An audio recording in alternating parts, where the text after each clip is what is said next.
Gubernur Sumatera Selatan Herman Deru menghimbau kepada seluruh jajaran pemerintahannya agar segera melaporkan SPT serta turut berpartisipasi membayar pajak. Melalui uang pajak inilah Pemprov Sumatera Selatan dapat melakukan pembangunan berkelanjutan serta infrastruktur jalan, serta kegiatan lain yang bertujuan mensejahterakan masyarakat. Saat ini memang pelayanan dan kemudahan yang diberikan kantor pajak sudah jauh lebih maksimal.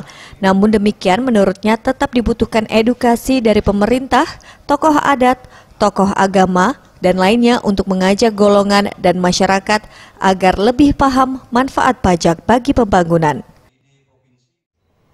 Padahal saya membenahi jalan kemarin hanya 1,3 triliun. Kenapa demikian? Masyarakat ini sejatinya butuh servis. Mereka tidak ingin juga menjadi orang-orang yang curiga ketika membayarkan pajaknya. Ini dibawa kemana? Mereka ingin melihat fakta. Tim Liputan Sriwijaya TV.